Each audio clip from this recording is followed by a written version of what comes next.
a little later than planned, I'm sorry. We're very pleased to have Norman J with us. Yes. Hello, Norman J. And before I start, I want to apologise to all you guys for my lateness. It's just that I was quite unprepared for this, and I had to go and quickly organise some music for today's interview. So bear with us. Which was very kind of you. You went all the way back to your car to go and retrieve some bits, which, thank you. The wonders of modern day technology. I know, indeed. You know, if you think about like 10 years ago, well, when you were here, if you'd left your records at home, your records would be well and truly left at home. Absolutely. It would have been cassettes. But even, you know, but now we can have the wonders of your record collection just here with us. Now, you've done so much stuff in your life. You started DJing when you were 10 or at some cousin's birthday party. There's all the clubs that you've been involved with, from the Good Times Sound System, 30 years and counting at Carnival, Shaking Finger Pop warehouse parties, High on Hope, the time that all that stuff that you did at Talkin Loud with Gilles Peterson, and loads more. So we're going to talk about as much of that as we can over the next hour or so. But I wondered if we could start back at the beginning, which I guess is you putting records on at your cousin's birthday party, just in double digits. Yes. I'm 53 years old, and my DJing career has been the best part of 40 years plus. And I started playing records as I remembered them when I was about 7 or 8 years old. My dad and my mum were great collectors of music, both Caribbean, where my parents are from, and of the great sort of black US jazz tradition, R&B, soul, etc. So my dad had a substantial collection of sort of 1940s, 1950s crooner records. Well, they weren't records then, they were old 78s made out of brittle vinyl. Don't know if you've seen or those sort of things. But anyway, so the siblings in our family were exposed to music from a very early age. Probably when I was about 2 or 3, I can, well, my dad reckons that, you know, I was responding to music at a very early age. And I guess that might be the same for you guys as well, otherwise you wouldn't be here. You know, your introduction to music, fortunately for me, started at a very young age. In my formative years, I didn't really aspire to playing music. What I did, what I was drawn to was that my dad had a record player, and at a very young age I got drawn to that, of the physical aspect of putting records, piling up records on a spindle and watching them drop and play one by one. And as a young kid I was very fascinated with that. So these are the old dancette record players? Yeah, well... Where you would, is this what you mean with the 7 inches? Yeah, the dancette style, but we didn't actually have a dancette. My dad had, bought a radiogram. And in those days, the only people that really made them were companies in Germany. So it's just like a foreign import of the highest quality, either a Blue Spot or Blaupunkt or a Bush. And I remember it was made of mahogany, and it had, in those days, you know, like the first bass and treble controls, little rotary dials, which I was fascinated with and always played with. But you know, in our family, we had access to musical instruments. We had a piano in our house from very young. We had a guitar in our house from very young, but I never went anywhere near them. I was interested in the record player. So I guess all these years later, it's no coincidence that I became a DJ instead of a budding Mozart. Well, I suppose in lots of ways nothing's really changed, has it? You're still drawn to the record player or the music machine. Yeah. So when you were sort of very young and first taking control of music, I suppose, so not just kind of listening to the music that was around you, but actually selecting and whatever, was this something that you wanted to share with your friends, or was it something that you would share more with your mum and dad or people in your family?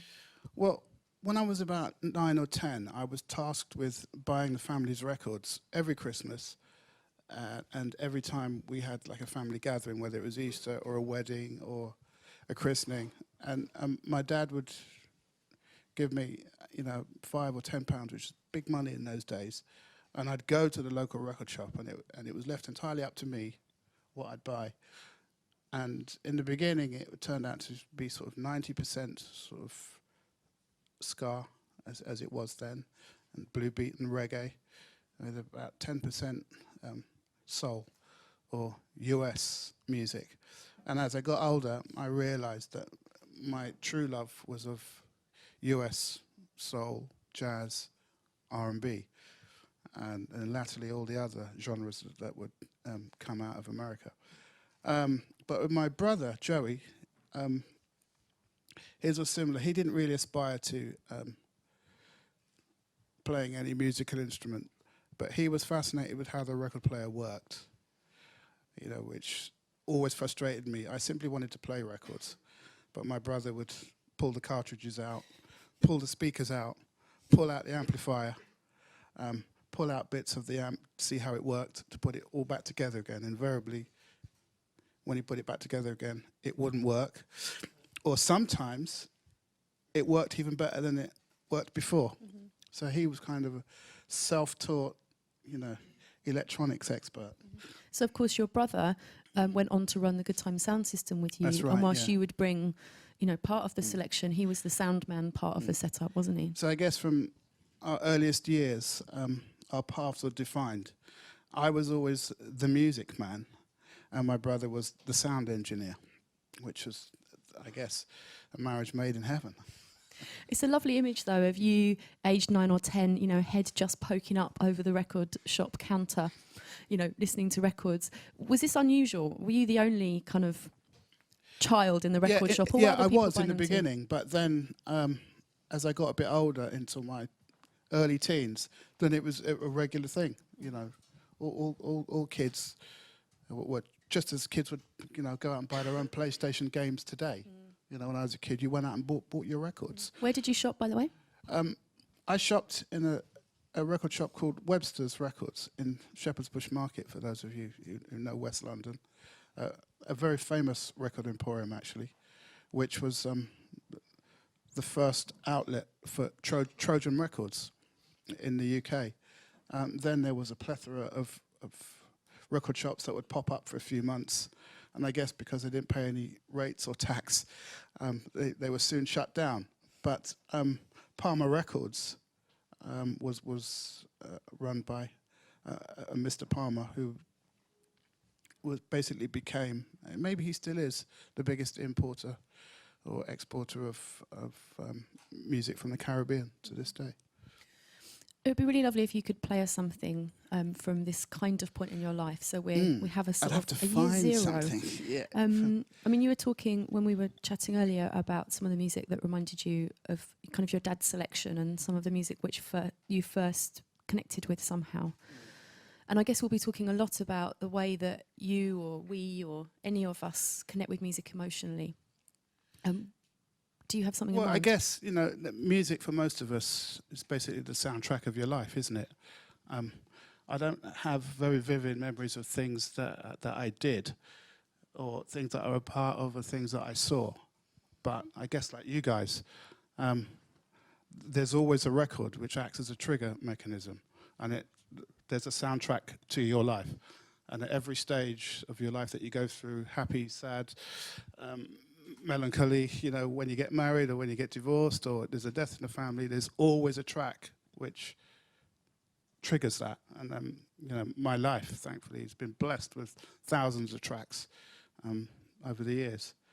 So I'm desperately trying to find something on this gadget that.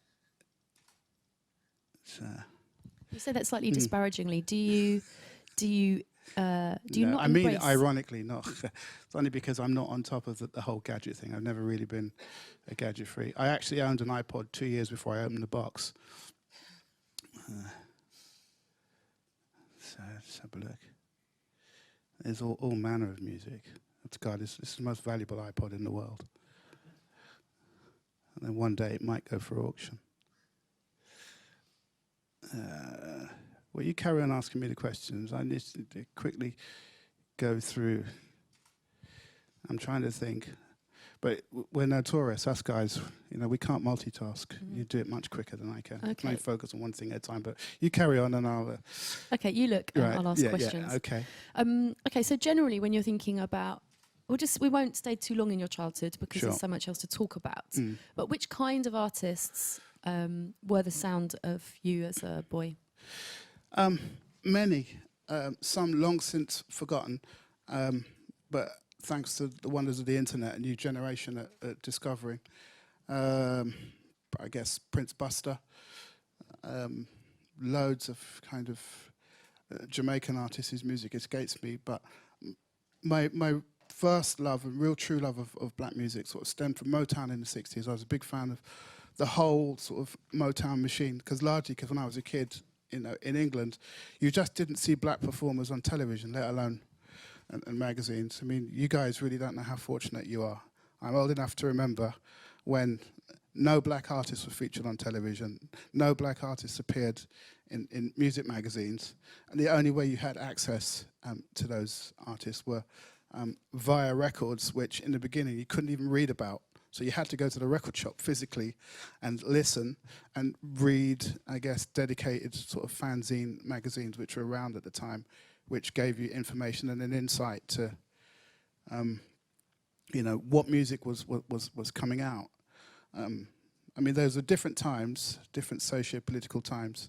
I mean, it's a little-known fact that in the late 60s, early 70s, when the race riots were raging, you know, in America, and the anti-Vietnam war riots were going on in places like Atlanta, Chicago, New York, LA. Obviously, there were social commentators who were making records about all this, and the British government actually banned these records from coming into the UK under the pretext of protecting the home market. So consequently, you had UK bands and artists covering covering records from America, and sometimes rewriting them, adding lyrics or adding choruses. And it wasn't until years later that I actually went to America myself and came across some of these original recordings, and you think, damn. I mean, we all know the Beatles, right? But, you know, tracks of theirs like Twist and Shout were originally written by the Isley Brothers. And a lot of sort of famous British and European artists, when you checked their repertoire and you checked the credits of the songwriters, it was amazing to discover that these were songs were first written and first performed by black acts in the middle of nowhere that in the most part never got credit. So in your understanding, there was a specific kind of government policy, Of course. probably around not allowing civil unrest to happen To spread here, to the UK, where definitely. certain music was blocked from entering the country. And one of the chief performers of people whose music they stopped was James Brown's. Anti-war records, pro-black records, and similar records that were coming out of Africa at the time, from political artists like Fela Kuti, which all music we take for granted now because thanks to the internet, you know, you can just listen, download, you could do whatever. But back in the day, and even 10 years on, you know, the earliest rap records that were coming out of America, the more politicized ones, thankfully they didn't have the internet then, but initially those records were either blocked or you know, certainly wouldn't get airplay. They might get written about in magazines like the New Musical Express, but they, you know, you wouldn't hear them on Radio 1. I think we should listen to something now. Right, okay. I know we were just talking about playing something from before, but we don't have to do that. It might be a record which sums up what you're just talking about, this idea of kind of political music coming from America that was about identity and about culture, and music that was allowing people maybe in this country to construct their own identities in the absence perhaps of clear examples elsewhere. But what it did do, you know, music coming over from America, both black and white music, has always affected and had an impact on UK popular culture. I mean, in the late 60s, you know, I was into the more commercial, or maybe that's not the word I use, accessible. I use accessible music rather than commercial.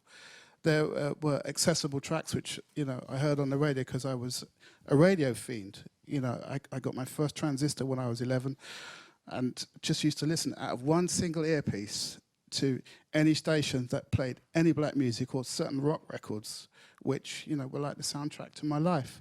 So which station would that have been? Station. I guess in the beginning it would have been something like, you know, the fledgling Radio 1. I was a big fan of Radio Luxembourg. If it wasn't for Luxembourg, I wouldn't have heard about Jimi Hendrix. So Radio Luxembourg was the pirate station, the original pirate station. Was the original pirate that preceded the BBC setting up Radio 1, because before that the BBC just played very upper class cucumber sandwiches kind of music. It was very safe music policy. They didn't play pop music, did they? Pop music was... Well, they did, but music that they deemed acceptable. You know, any music that was considered on the margins wasn't put on the radio. But the good side of that is that all these types of music which was happening at the time, like, you know, jazz, R&B in its original form, Motown, Stax music, what it did do was that the kids who were into it at the time, in the sort of late 50s, early 60s, they went out and they formed appreciation societies, which we now know as clubs. They'd find a coffee bar, they'd find a jukebox, and they'd load the jukebox with the specific, you know, type of music that they liked, and you'd punch your money in. So you'd get the soundtrack that you liked all night, and you'd be sharing that love and appreciation of music with like-minded people. And they were like the fledgling clubs. So would they have been called appreciation societies? Yeah, they back were. then? Yeah, they were called. You know, Motown had a huge appreciation society. Stax Records had a huge appreciation society. So British Jazz had, you know, an appreciation society. You know, you only needed to go to like Ronnie Scott's, to the coffee shops there, and they'd have, you know, live performers. That was the live aspect. So you are talking about the UK then? Yeah, specifically about the UK. Now, this is something I've never heard about. You know, I've been interested in nightclubs for a long time, and you know, it's just proof that you can think you know about things or read about things or listen to things, and there's obviously this, unless you were there, there's always going to be huge gaps in your knowledge, which is why it's so great to have someone like you who was there to talk about it. I'm not that old. Well, of course not. Of course not. And that's not what I'm saying. What I'm saying is you're an authority. I take your point. And you know about this stuff. So appreciation societies as a kind of precursor to nightclubs as we know and love them. So did you go to any of these? No, because I was too young, because that was a generation of the 60s thing. Yeah, but I understood that. You know, I'm a child of the 70s. And the discos, as we know it, basically began and evolved, you know, in the early part of the 70s. Again, it was the way the... let me choose my words carefully here. The appreciation societies had kind of morphed into, you know, nightclubs, whereas back in the day, the kids would sit there, you know, tap their feet and listen and shuffle around certain records. By the time the 70s came, there were dedicated emporiums where people could go and physically dance to that music. First and foremost, you know, the first clubs were actually gay clubs, because these were people, you know, gays and lesbians who were on the margins of society but had a passion for music and fashion, found spaces where they could go and hear the music they loved all night long and converse and meet people. It was like a form of networking, because I'm not sure if you know, the word discotheque is actually a French word, which loosely means sort of dancing at night. And Paris hosted the first discotheques. Long before we had them in Britain, they kind of morphed over. They were in Europe and various places around America. And they were mainly people who had the ability to travel, you know, young, international jet-setting kids. And it was the preserve of the rich and wealthy, you know, who have nightclubs and have music playing. And then through the years, it kind of filtered down so that the common man could actually pay his money, go out and enjoy the music he or she loved. See, my understanding of the discotheque, as you're talking about in Paris, was that it was also linked to the repression during World War II. Absolutely. Yeah. Because it was run by a chap whose daughter, Regine, went on to run Studio 54 in New York later on. Absolutely. And in my mind, because it was on this particular road called Rue de la Huchette, I think, in Paris. Yeah, you've got it right. And there's still there's a jazz club there still, isn't there? Still, Called Caveau de la Huchette. So you can still go there to the birthplace of the disco as we know it in Paris, but people don't know about that. And it's such an amazing story to think about this place. And because it was secretive as well, people used to have to be able to flip it so it didn't look like a discotheque at kind of, Bugsy Malone style. But that wasn't the first, because, you can trace the lineage back even further to black speakeasies in Harlem in the 20s. Were exactly that. The only difference was, it was live music. Live players would go there to preen, to dance, because, normal society wouldn't accept them. So you could, like I said, you could trace the history of that to the Sugar Shack. There's a few more, like the Fish Fries. They all had really sort of cool names, where these cool-looking jazz dudes would go there, dress up, because it was always about sex. Just like discotheques. Yes, there's music as well, but the essence of it was about people who were on the margins or who were looking for, excitement. A lot of the time they did, if they were fortunate enough to have jobs, they did boring, humdrum jobs. Life was tough. So come Friday night or Saturday night, it was a couple of hours of escapism. Music, drink, drugs. 60 years later, things haven't changed. I think the phrase is plus ça change. You just mentioned people getting dressed up, and fashion and the relationship between fashion and music has been a real central part of your journey through music. Brother and sister. Yes, people love music and appreciate music, but music cults or music scenes don't happen unless there is a style, lifestyle, fashion element. It just simply doesn't happen. That's just the way youth culture works. When I was growing up, I always wanted to be a mod. I would have been first generation mod in the 60s. My older mates were. They had a certain look about them, loved a certain style of music, which separated them from the rest of mainstream.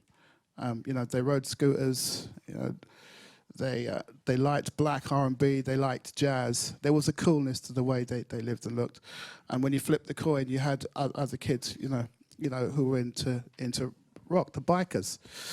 So there's always been sort of kind of youth cults, no different today to the tribes who like drum and bass, or the tribes that like hip hop, or the tribes that like techno. There may not be necessarily a certain look that goes with it, but there is an attitude, a way of thinking, and appreciation that people who are on the same wavelength as you think and like and enjoy. But you weren't a mod, were you? No, but I was too young. But I did have a kind of basic understanding and an interest in it, which I still have to this day, of the evolution of youth cults, youth culture in the UK. And they've always had their soundtracks, whether it be sort of Northern Soul in the 60s, whether Philly and Motown and in the 70s, disco, jazz, funk, hip-hop, house, R&B, acid house, punk rock. We're blessed in this country. We've always had those kind of youth cultures. In America, it's been slightly different, partly because the country was so big, and partly because of its divisiveness on racial grounds. So, black culture, because it was marginalized in America, was able to develop a separate way. So it was always going to give us jazz music, for instance. It was always going to give us hip-hop.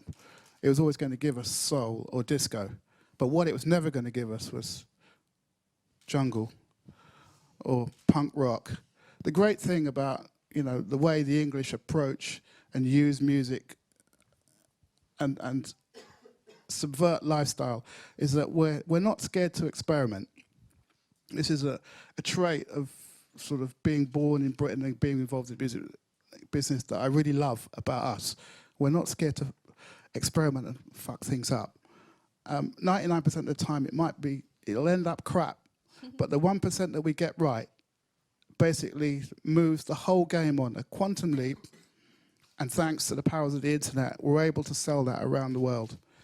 Do you think that's also, though, to do with the fact that in the UK it's easier for people to mix? I'm not just talking along kind of ethnicity, I'm talking about class as well. That there are spaces where people, in every town probably, there were places that you could find where people that maybe were marginalised by outside society could come together. And perhaps that wasn't as easy in the States. Well, it's so miserable and cold and small here that we just got to get along. You know, so, you know, for most of us, we come from the same council estates. We eat the same Indian food. We eat the same West Indian food. The one thing that unites most of the young generation of the people I meet is a love of music. That seems to break down, you know, more barriers than politics or anything. I mean, you guys are here. I see people from all over the world here. And I know the one thing you all have in common is a love of music. You know, you're not here for a Labour Party conference. You know, you're here because you love music. So, you know, that's the first thing. You know, I just recently come back from a tour of Australia. And the biggest emerging music out there is the sound of dubstep. Personally, I don't really understand it because I've yet to hear the track that unlocks it for me. But the one thing, being as experienced as I am, has taught me I'm never dismissive of any music form I don't understand. I just wait until I hear the track which unlocks the door for me. And then you go, and then I have a Homer Simpson moment. Now I get it. And I'm sure we all have that epiphany about certain types of music. You know, I would never sit here and preach. You know, I don't like all music all of the time, but I like most things most of the time. And the one thing I have learned is to give things a chance. I have a curious mind, so I will always investigate certain types of music. I might not necessarily be into it, but every music is valid. Every music has its place. And clever people know to take the music they like. If it doesn't work in the environment they want to put it in, don't be scared to put it in another environment to offer another perspective. It's interesting you talk about that, the thing that unlocks it for you. I remember, I don't know if we talked about this when Steve Reich was here, I remember hearing a story about Philip Glass, about Mark Moore from Essex Express taking Philip Glass to Rage or Land of Oz or Shum or something, one kind of like famous acid house club. And whilst everyone's kind of jacking madly around him and you got all this like jacking house music, apparently Philip Glass just sat there with his hands in his head for about an hour and then looked up and went, I get it. And sometimes you do have to put yourself in there, don't you, in order to be able to understand it. Well, the best way to discover something is, if you can, is to go there and experience it in its natural environment. I mean, I've got two sons who are grown up now. My younger one's probably around the age of you guys. In the early 90s, he's loving jungle. He's exposed to jungle music, and I'm like, what is this music? I need to go and find out. So I bought myself one of those box sets that all the guys used to have out there. I mean, I'm a house head primarily. Do you mean the tape packs? Or Yeah, the tape packs. The tape packs. I'm a house head because I make my living from playing that music primarily. But whenever I get the chance to, as some of you or most of you might know, I'm not shy to go into other realms of music. I play hip-hop, I play house, I play jungle, drum and bass. On occasion, I have been known to play trance, and people go, wow. But people who know me are not surprised by that. So if we're going to be open-minded here, what's our kind of door-locking, unlocking record in trance? In trance, I can't name them. I mean, it's like I was explaining to you earlier before we got here. This is just a personal opinion now. The way music, or the way I hear, feel and appreciate music today, for whatever reason has become so devalued, I'm having less and less emotional attachment to music. So if I get a trance record, I don't really care who's made it or where it comes from, whereas 20 years ago, I might have been interested to find out more. Right now, if I'm really honest, for the most part. I don't really care who makes it, where it comes from. If it's right for me and I like it, that's simply all that matters. Some of these tracks that I might get on a download or get sent a white label have little or no information. I'm sure you guys know what I'm saying. You get a white label, they can't even mark an A or a B side. So given that lack of information and lack of interest in the person who does that, I don't see why I should invest my time. You know, if I have to play this track on the radio, if I like it, if that information is not supplied to me, I'm not going to go out my way to find it. So it's incumbent on the person who makes that record to give as much information as possible. But, you know, whereas it's amazing the way it works. Records that I might have bought last week, last month, last year, like you've just asked me, I really can't remember who, what, why, when. Yet, music of 10, 15, 20, 30 years ago, I have an encyclopedic memory.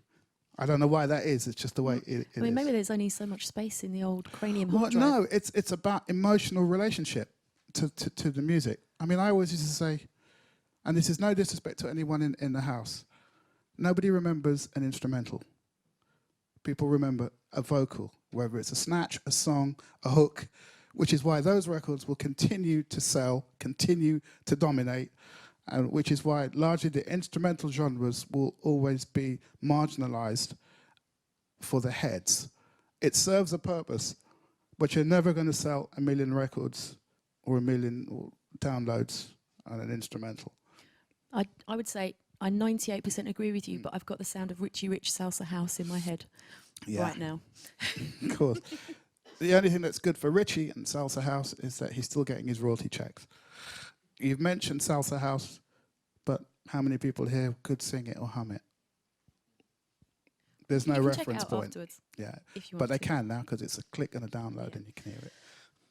Well, okay, so point one. I think what would be good really is to hear some of what we're talking about. Now, by the kind of late 70s, you'd amassed a pretty serious record collection. And that collection, along with new things that you picked up along the way, provided the kind of bedrock of the music that you played on your really, like, actually very famous and actually really very influential shows on Kiss FM, the original Musicarium, as it became. Well, people have always asked me, I get everywhere I go, even to this day, the number one question from the journalists is, how many records have you got?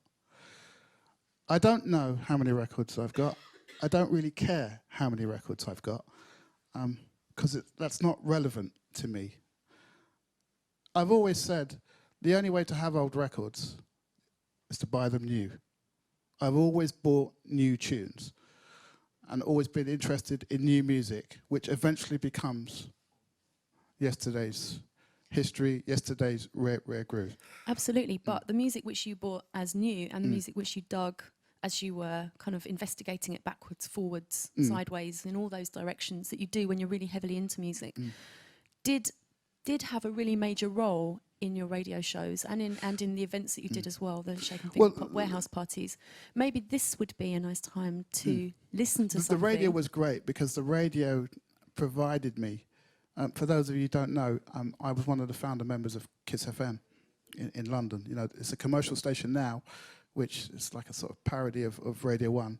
But in 1985, along with two close friends of mine, we started what was like the first dance music station in London. It was illegal. We only came on the weekends. You know, I borrowed the name from Kiss in New York because I knew they couldn't come to England and sue me. It was three good days a week. Though. Yeah, for 3 days a week, and it operated as a pirate station for about 3 or 4 years. The government offered us an amnesty if we came off air for the first year, which we did, and then they reneged on that promise. So we came back on for another year, and this time they came good. They offered us, you know, a proper amnesty. If we came off, they'd consider us for a legal license, and eventually that did happen. On the 1st of September 1990, Kiss FM was born legally because I presented the first program on that station. Mm-hmm. And I think the first song you played was the Windy City theme. Well, no, before that was actually Cocoa Tea. Yeah, Pirate Anthem, which is like a reggae tune, which we felt was appropriate. And then I came in with Windy City.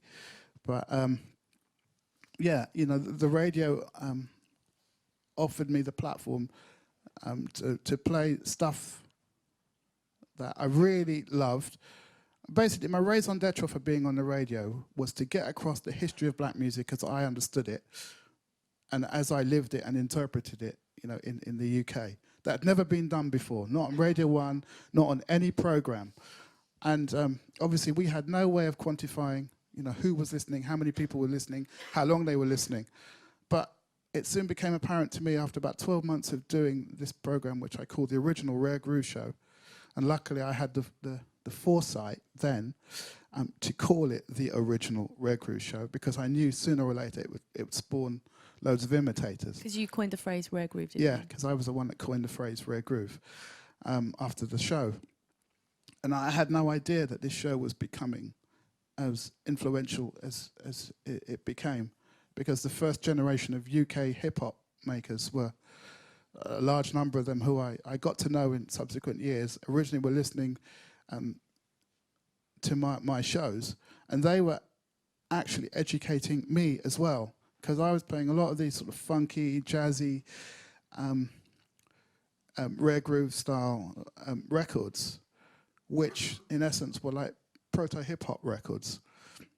And these guys would be contacting me going, "What's that break you played?" And I'm like, "Break? What's a break?"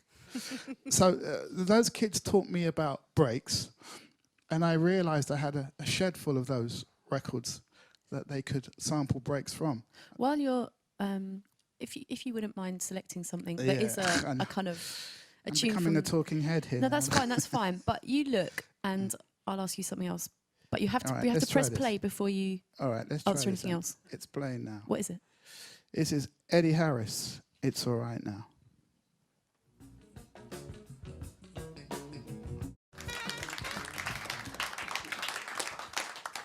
Can we have another original Rare Groove Show classic? It's a random selection. But, you know, that has all the ingredients for me. There's church, there's jazz, there's unity, there's call and response, there's message. Talking about church, was that something that was alive for you? Was that something that you No, were I part was of? never a church head. I don't come from an overtly religious family. But, you know, I've always been into music that's expressing of suffering.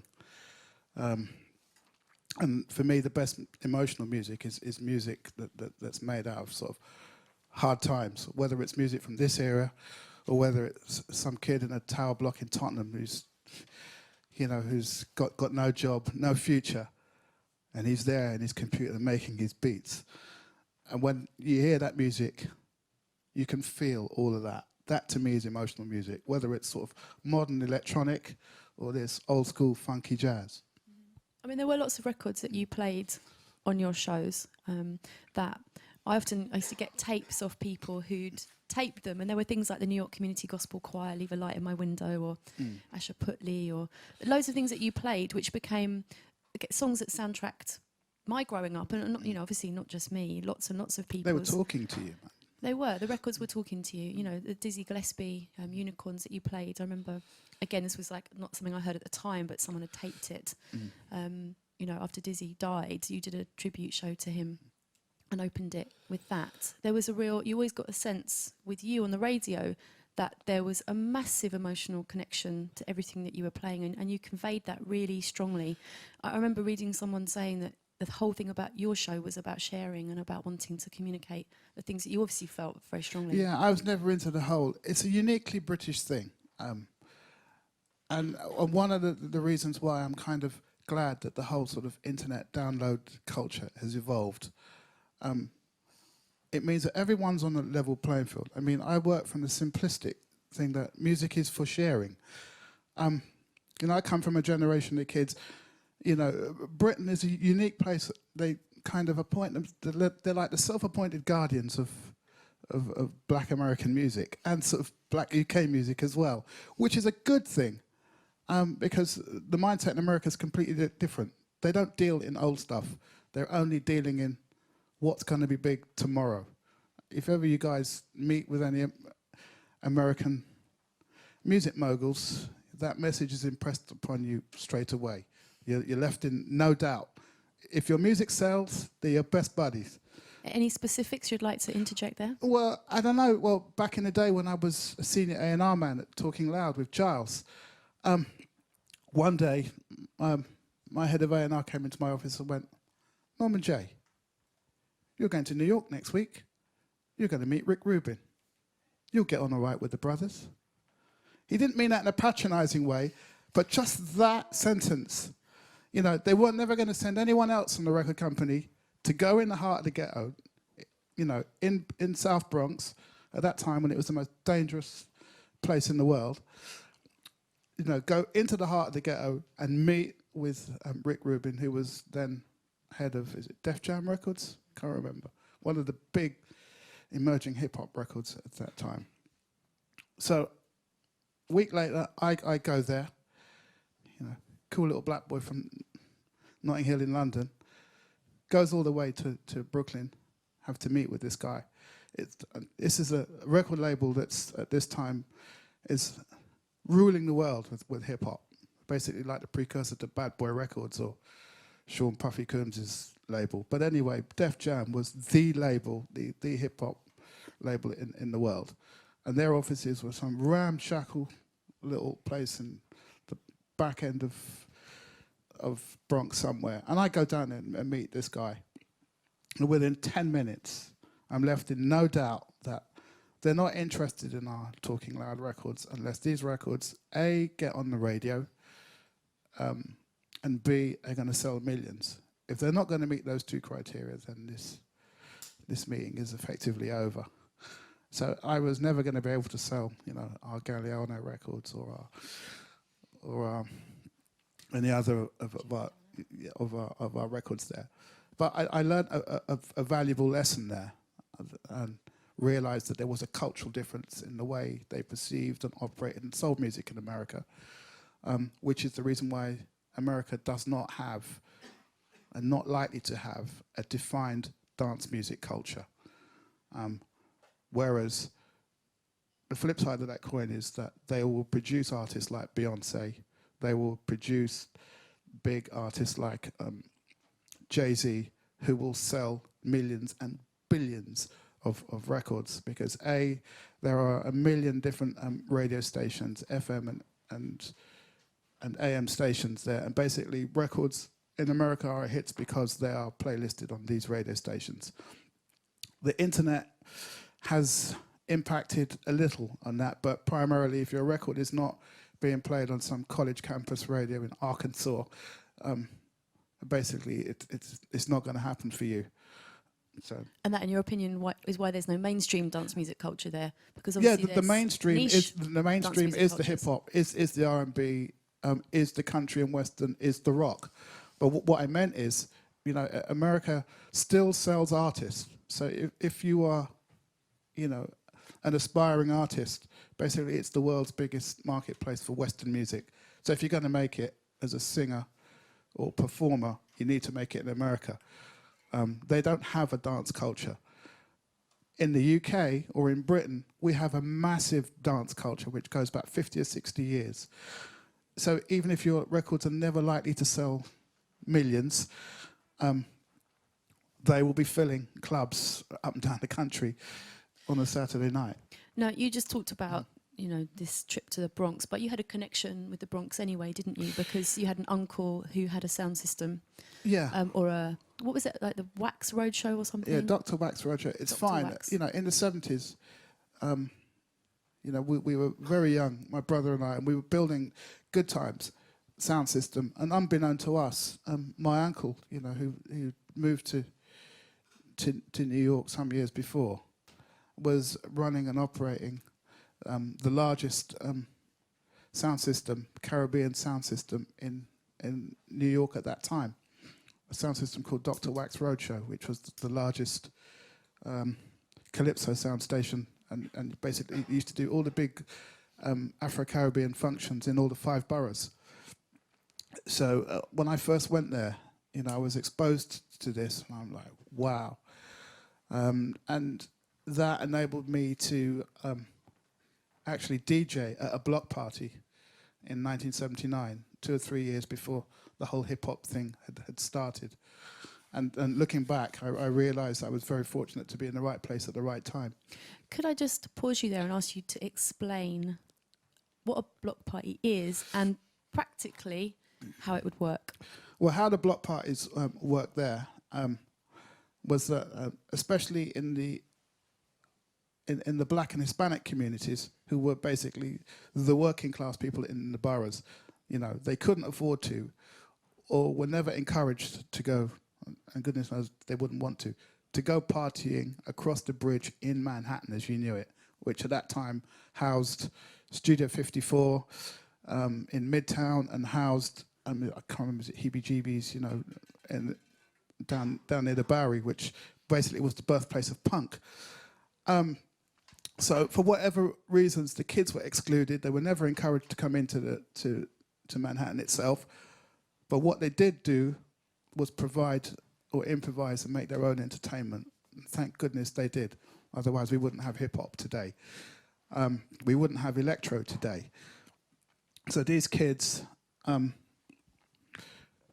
basically stopped the violence, and they'd have dance competitions with each other, and they'd have DJ competitions with each other on kind of rudimentary sound systems. Pretty much the same as what we were trying to do here in the UK, but we didn't really have an audience for it. And as it subsequently turned out, and they created a new music form which went on to sweep the world. But the actual setup of the block parties is The fascinating, setup isn't it? would be of the taking hydrants at either end of the street and turning them on so that essentially the street's blocked off. That's exactly what they do. All the local communities, and in those days it was quite tribal and territorial, because of the gang bullshit that was going on. You stayed around your way. You didn't. You didn't go into areas that you didn't know or you weren't known. So everything was very locally based.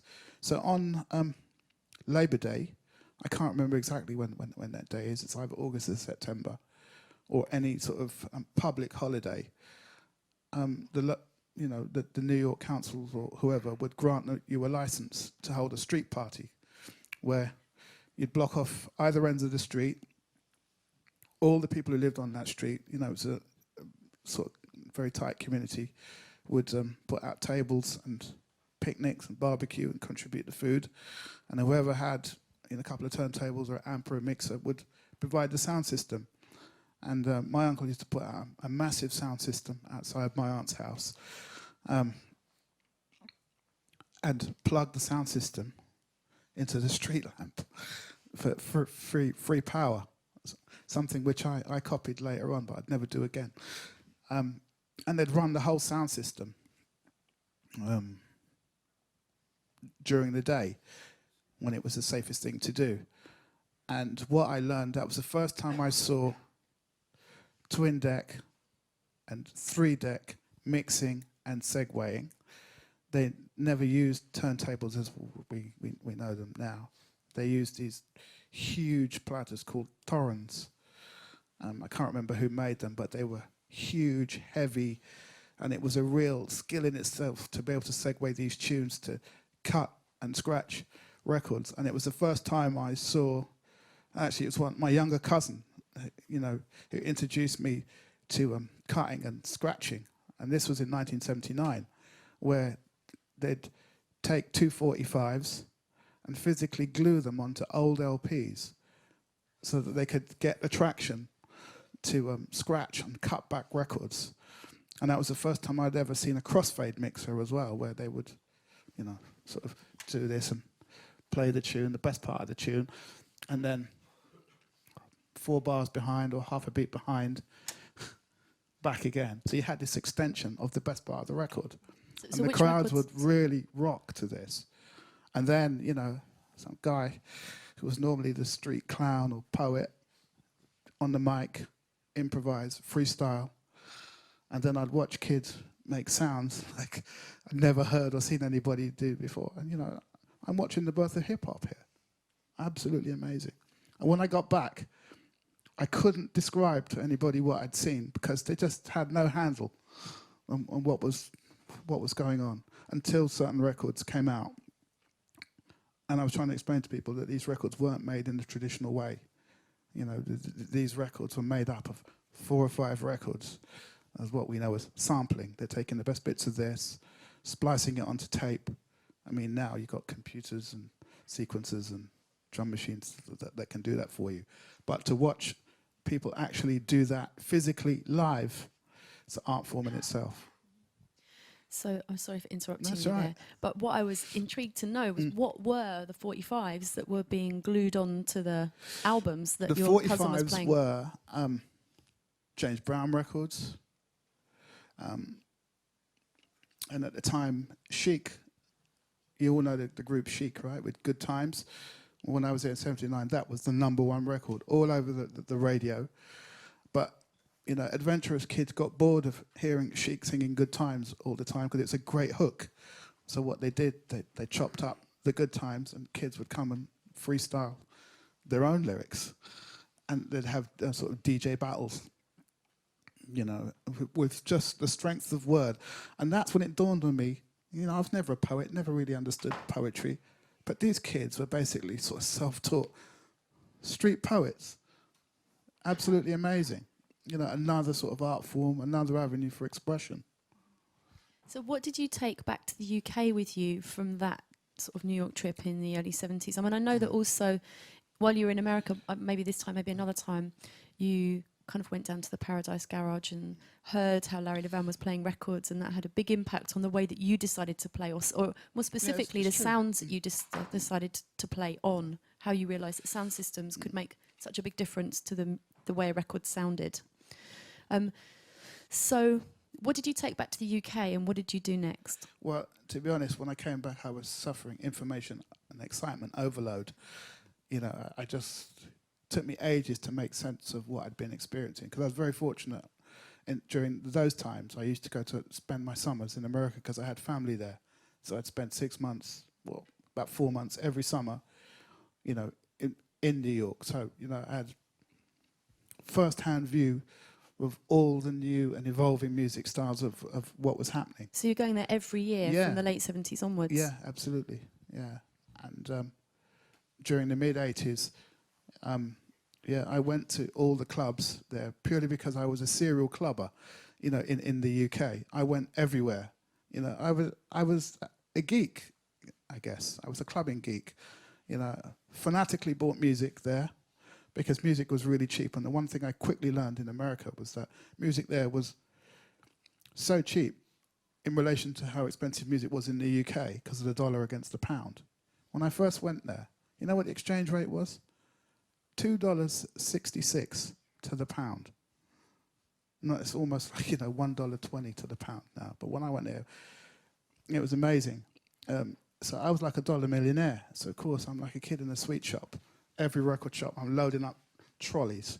I'm buying everything. And the one thing I noticed that all the kids there did, they bought 2 copies of everything, which kind of contributed to the phenomenal record sales. Because in the UK, you only bought one 12-inch, you know, of one record. You didn't buy 2. But almost all the kids, everyone I came into contact with, bought 2 records of everything. And you just reminded me, again, I was very fortunate because my uncle ran Dr. Wax. He was in the record pool. I mean, pretty much like, I don't know how it operates now, but, you know, you're like on the mailing list of record companies. So you get sent all the promos of everything that's coming out. And because my uncle was in the record pool in the late 70s, he'd be sent 2 copies of everything. So you can imagine by the time Norman J gets there. But I already had single versions of the records because I was a 45 collector, because basically that's all I could afford. So when I go there, I can get albums. And really, it was about 1979, 1980 where I became a serious 12-inch collector. Because I don't know if you know, because the 12-inch was first created and invented in 1976. It became commercially available as a 4-bat, just like the cassette was to follow a few years later, just like the CD was. But the 12-inch was a revolution for DJs, for sound quality, for playing out. Because before, all DJs used to play on a 3-minute 45, which was originally designed for radio. So because basically how it worked was no single was more than 3 minutes long, because 3 minutes was your allotted airplay, which you'd get for free. Anything over that, then you had to pay. So that's basically why 45 was 3 minutes long, which was like an edited version. But you know, a 3 minute song was no good in a nightclub because it meant that you had to come with a million records.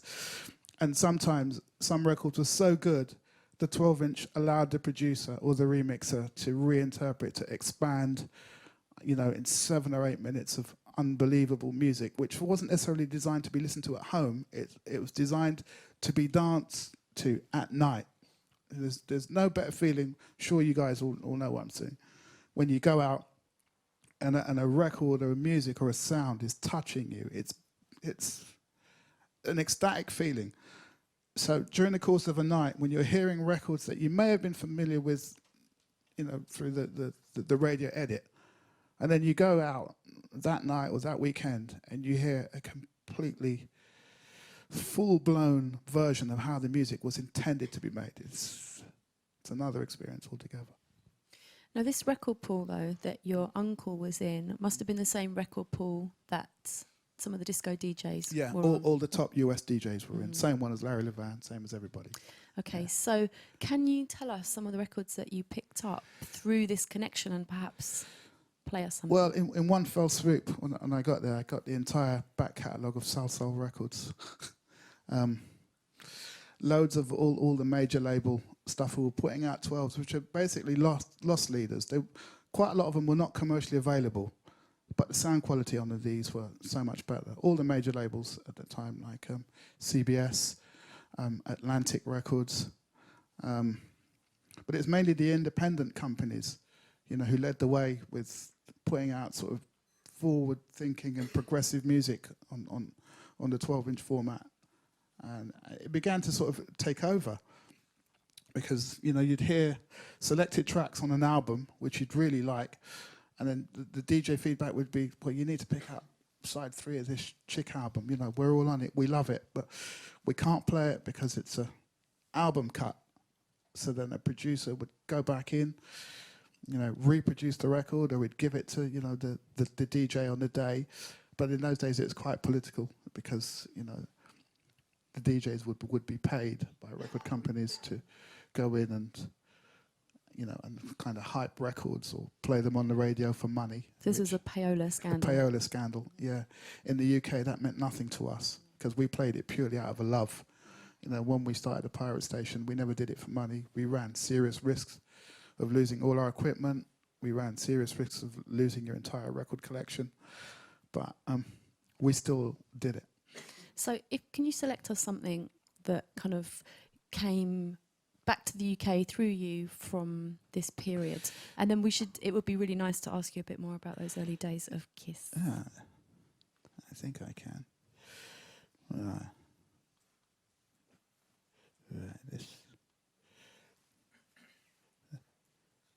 This is the tune that came out in the beginning, did really nothing, but it was us in the UK that got onto this and turned it into a big record and sold it back to the Americans. It's 80s Ladies Turned Onto You, a Roy Ayers production. Good sample material there. Now, you just mentioned briefly about Kiss and the fact that you took serious risks in order to be able to do it. This is the opposite of being paid to play a record and to earn money for someone else. This was you doing stuff which could actually cost you dearly, not just in terms of equipment, but also in terms of your liberty. Yeah, all the DJs used to spend their own time, go out and buy their own records, just so they could play on the radio and share the love. So. Now, the kind of the classic idea of people doing pirate radio is that it's the guy, you know, or the kind of modern idea of it is people in the tower block and having to find the place and the kind of the little kitchen or wherever where they're setting up their stuff. That's perhaps maybe a more 80s, or I don't know. Anyway. Yeah, you're right. 80s, 90s. What was the setup in the early days of Kiss, and what did you have to do to make it happen? Wow, the setup. Well, we had to get an aerial at the highest point in London that we could, which would beam out across London. And I don't know if you guys are familiar with the way that kind of radio works. all roads lead to Crystal Palace and the mast at South London. So obviously you couldn't get to put your aerial there, but within a 2 or 3 mile radius of that part of London, because it's the highest part of London, on a good day up there, I'm sure you can see the mast flashing from Crystal Palace. It's the main mast for everyone in the country, from Radio 1 down to World Service. Beams it across different masts around the country, but it all comes from Crystal Palace. So we'd be on the roofs of those big Victorian houses in Sydenham, Charlton, Crystal Palace, in the snow, putting our little transmitter up on the roof, which would just about get us on a low frequency around London. And it was amazing. It was exciting times. It was highly risky, highly dangerous. Every couple of weeks we'd have to move to new studios. You know, we'd kick open the door in an old council flat. I can remember once we set up a studio in a 3rd floor of a condemned building in Charlton High Street, which had only no floorboards, just the rafters, because in those days we were pursued by the agents from the DTI, from the Department of, I can't remember whatever, DTI, Trade and Industry, yeah. And it became like a cat and mouse with them, because they had the technology to be able to trace where our signal was coming from. And because we had quite advanced technology as a pirate station, as opposed to all the other burgeoning pirate stations happening at the time. Because I'll tell you why, it's a true story. One of the DTI's chief engineers, by day, got paid by the DTI to shut down pirate stations, and at night time, he was helping us. I think we should all salute that man. Yeah, Piers was great. Because he loved what we were doing, but obviously he couldn't officially say so. So in the daytime, he was working for the DTI, and he was the one that invented the remote radio link. No one had ever done it before. He gave us this little remote radio link, which used to give us about an hour's warning that they were coming. It enabled us to check that the DTI had sussed us and were on their way to close us down.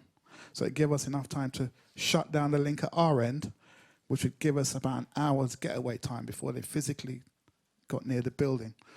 So, and that's one of the reasons why KISS very seldom got busted in the early days. But on occasion, it came so close, you know.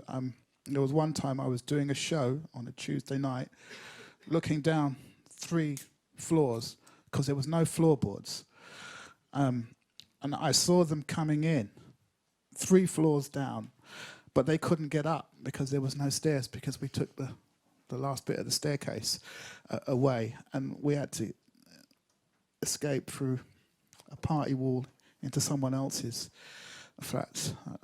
It was a mad time, but really exciting. But you know, they didn't really want to bust us, because you know there was a plethora of stations like Horizon and a couple of other sort of fledgling pirate stations. But KISS was definitely the most forward, the most organised, and the most listened to. We had a huge, you know, you have to remember, we were still underground. London had never had a station like that. So basically anyone who was under 21 at that time was just locked into KISS. You know, my peer group DJs would have included Jazzy B from Soul to Soul, Trevor Nelson, Judge Jules at Radio 1, Cold Cut, Matt Black and Jonathan Moore.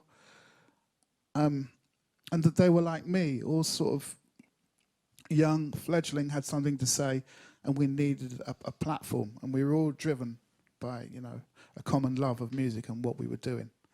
And obviously, you know, it provided the platform for Radio 1 to then repeat the cycle and come in and poach all those DJs who went on to work on and have careers on Radio 1. There's on that music archiving site, Test Pressing, they just put up some of the newsletters from KISS in 1988 that they used to send out to their mailing list of about 3,500 people. And so it's got just some kind of like editorial chat, which says things like, we keep on getting busted, we think it's a DTI, but there may be outside forces at work. It's all very mysterious. Well, but then there was a lot of rivalry in those days, because, you know, rival stations would get on to the DTI and go, Kiss's station, they're operating from that street or that house in that part of London to get you off the air. There was quite a lot of that going on, and pirate wars, as they called it. But then that's just a sound system thing again, isn't Yeah, it? You know, yeah. like getting someone's gear nicked or moving someone else's gear on so that you could have it. It's not so different from what was happening to people in the kind of decades before you. Well, I think, and I can honestly sit in front of you guys and say that, I think one of the reasons why Kiss stood apart from the rest, I know because I took it upon myself initially to recruit the DJs. I think Kiss was the first truly multicultural. You know, we had black DJs, we had white DJs, we had Asian DJs. At that time, no one else dared do anything like that. You know, we gave a platform to young black kids, young Asian kids, young disadvantaged kids.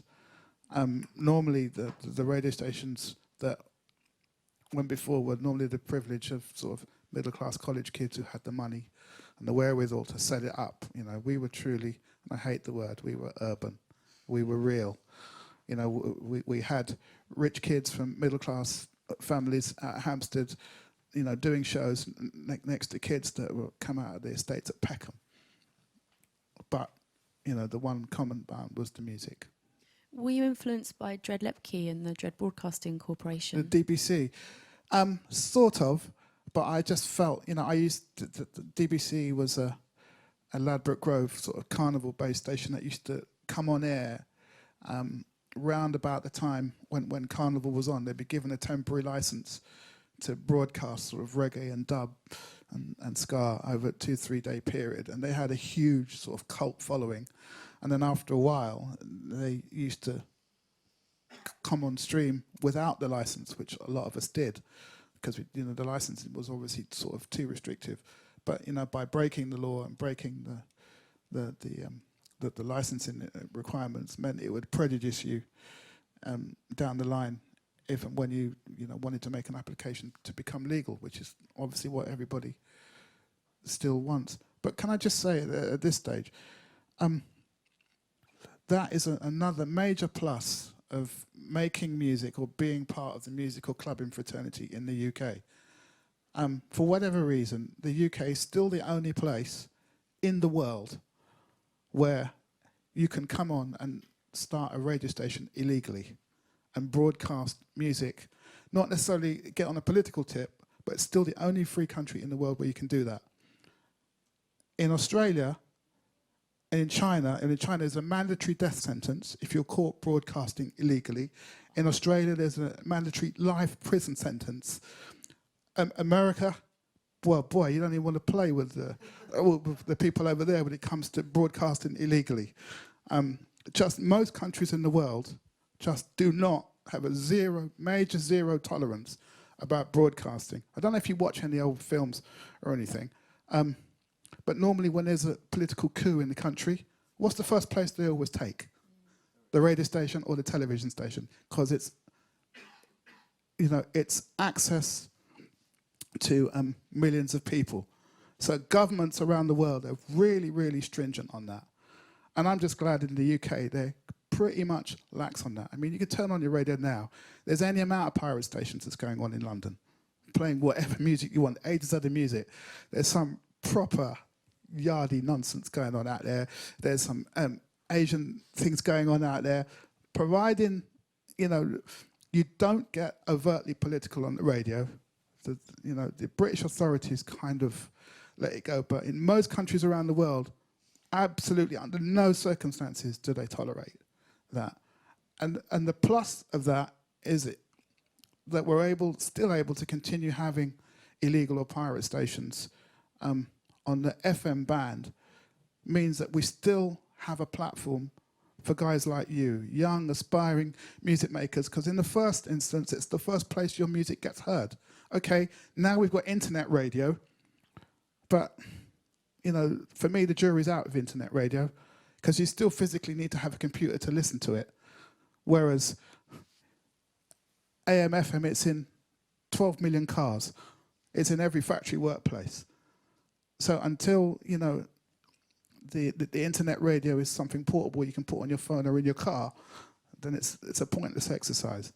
But, you know, you drive around in your car in London, you go towards the margins of the dial, You'll hear reggae, you'll hear dubstep, you'll hear someone who can't even speak English properly telling you about his tune or his mate to email in or text in, some nonsense. But there are some people who are doing really good things with that. But fundamentally, we still retain the platform for guys like you to get your music heard.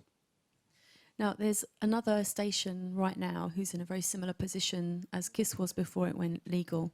So Rinse FM perhaps has a slightly, not quite as broad in terms of the music it covers as KISS, but certainly as important at curating and representing and presenting street music, dance music and its whatever, electronic music, street music.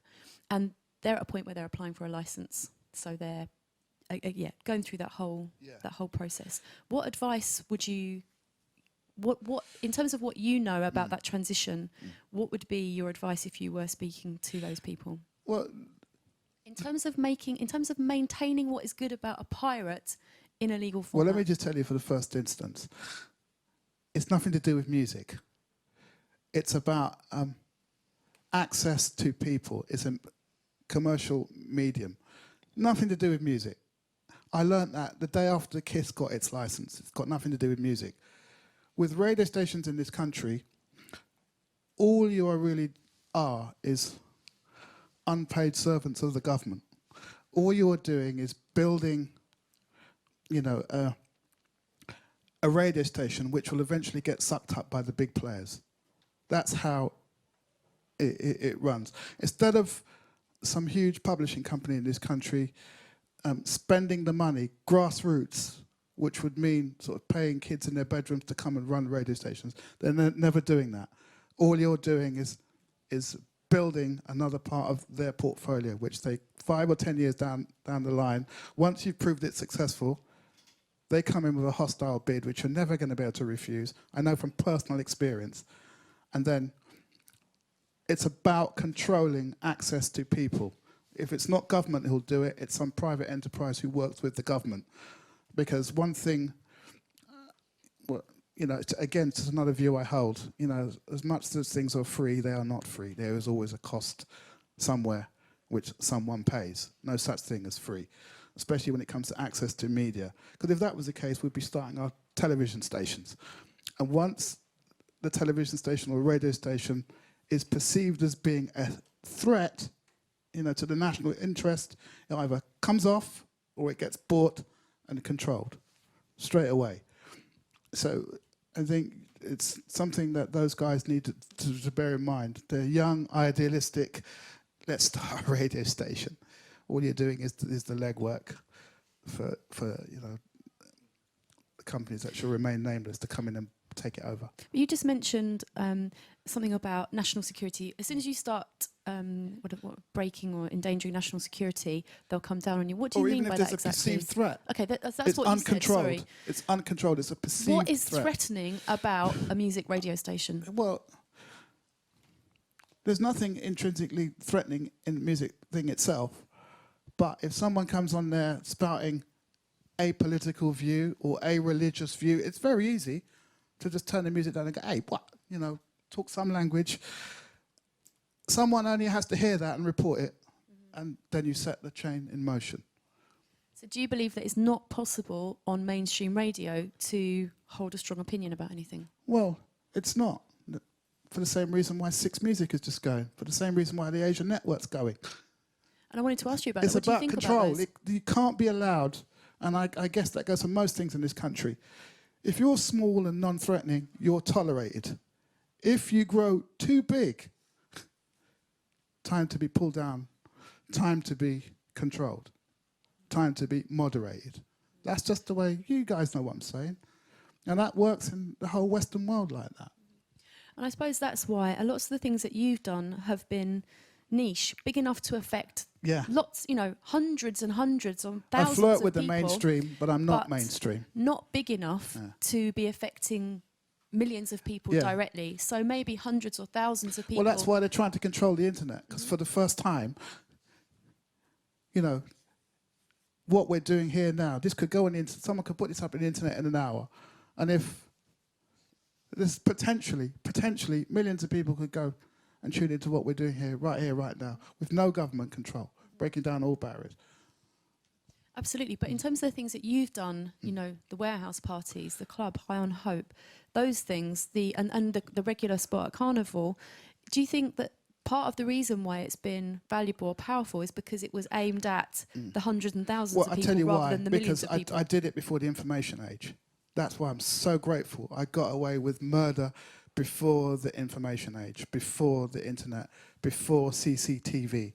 I used to break into warehouses in the 1980s and put on illegal parties. Around here, all over London. That's what helped make my reputation. I didn't have the internet. I didn't have Facebook. But I had a fat phone book. I'd make 500 phone calls on a Saturday telling people I'm having a party. I had a pirate radio station. I had a show on the radio station where I wouldn't give out the address. I'd give out the postcode in code. Those who knew got it. Those who didn't wondered what happened, what they missed on the Monday. But that's how it worked for me. What was the code? Well, you know, if I was doing a party in Hampstead, everybody knows Hampstead is, the postcode is NW6. I'm not going to do a party in South East 27. You know, there are certain desirable postcodes around London, just like the postcode lottery. You know, if I was doing a party in NW3, I know I'd have loads of sort of posh middle-class kids there. If I was doing a party in W12, you know, Shepherd's Bush. If I was doing a party in E6, it's Hackney. You know, or you kind of give little coded things that kids who were switched on would know. So you mean you would give the postcode out? Yeah, give a postcode out, So not an address, because the parties I was doing were illegal. You know, so.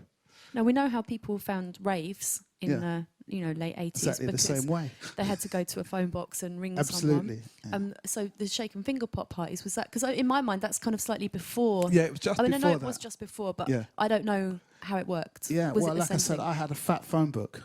So you would ring people I'd rather ring than people. people having to ring a number. I'd ring people. I'd tell people to ring people. These are the coordinates. This is where it's happening. So when you made the phone calls, you'd give more details. Yeah. Mm-hmm. And these shake and finger pop parties were, massively influential. Again with like Soul to Soul and all those other people that kind of came of age at a similar time to you. They again, I know that built now. the I didn't know that foundations. at the time, but you know, the parties I was doing, the first generation sort of UK hip hop producers and DJs used to attend. The first generation jungle and drum and bass DJs used to attend. I know this now because when I meet them now, as we're slightly older, you know, I meet people like Fabio and Groove Rider. Goes, I used to come to your raves when I was a kid, you know, which is really flattering. You know, the stuff that you did back then really inspired us to go on and do this and do that. So. I mean, I want to ask you about High on Hope as well, but do you have a fake and shingle pop? Shake and finger pop. Shake, I think that's a spoon. These were all names that I created as alter egos for what I was doing. Because I understand, you know, I'm no marketing man, but I know how to market what I do and how to get it out there, because I always had held the view that the perception is the reality, not the reality is the reality. It's how you're perceived. That's the reality that we deal with right now, here today. So do you have a tune from that era that you can play us? A shake and finger pop classic? Shake and finger pop classic.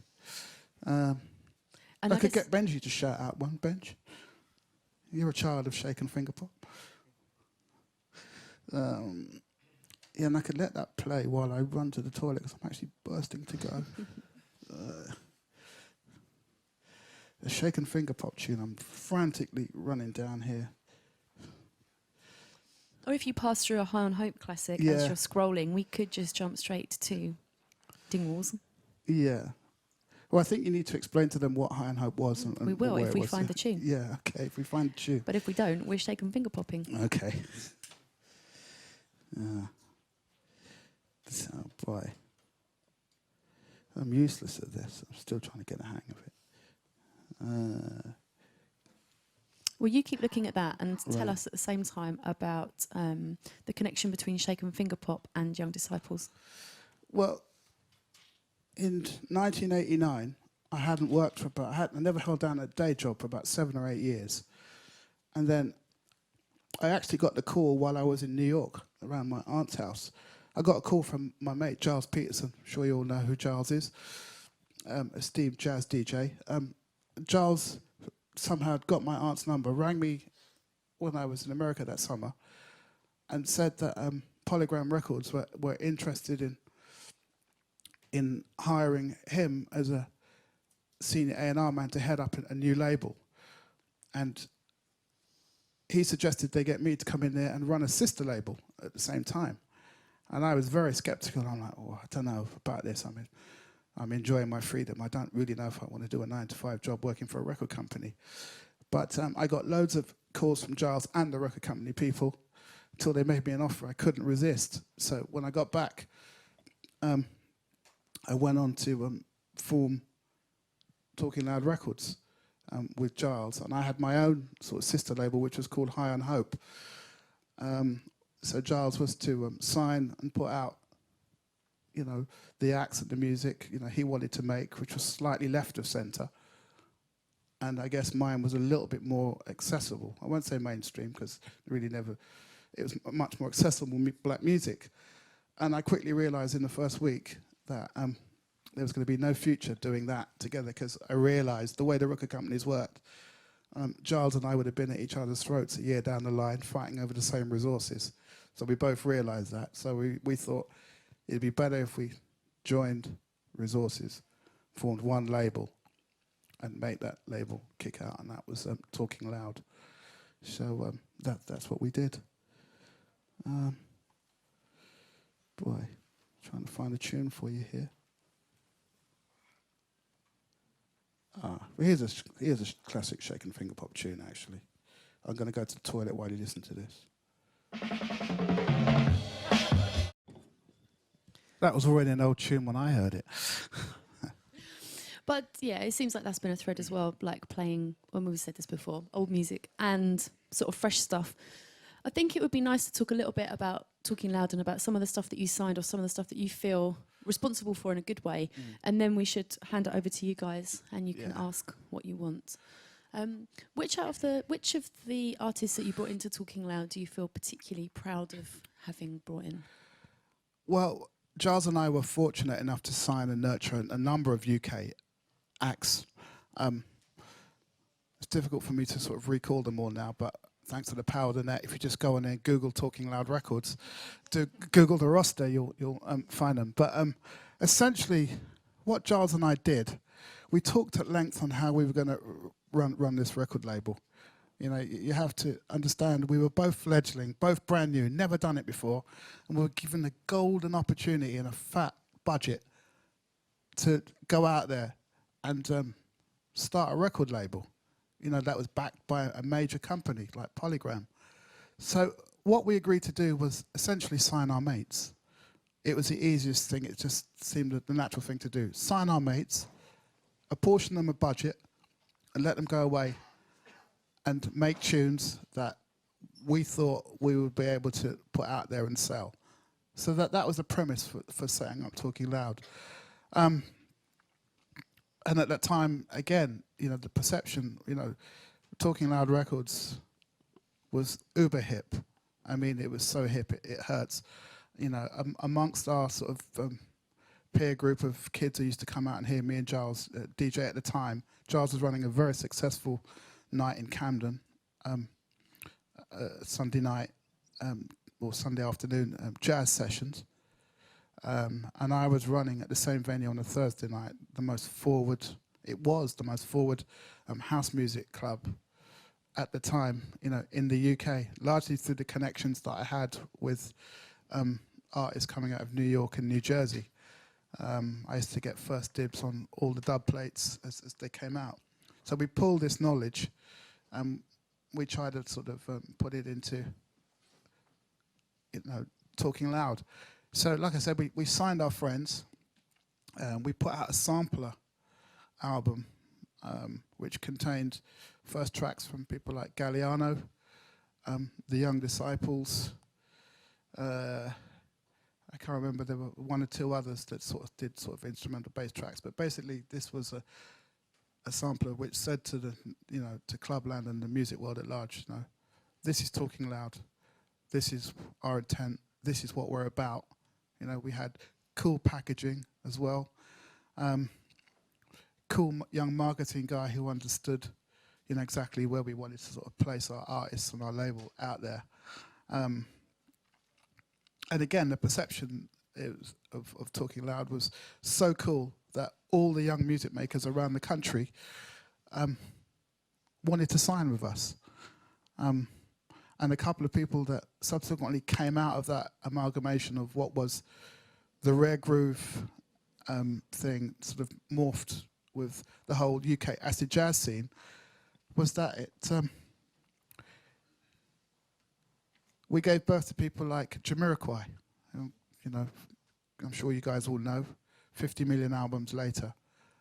But we couldn't sign him to Talking Loud for various reasons, because, you know, I said to him, because I knew Jay personally, again, the whole point of Talking Loud then was sign our close friends who we knew were talented, give them a budget, let them go in, you know, with the help of or assistance of a producer, and come up with something that we're all going to like, and hopefully we'll be able to sell out there.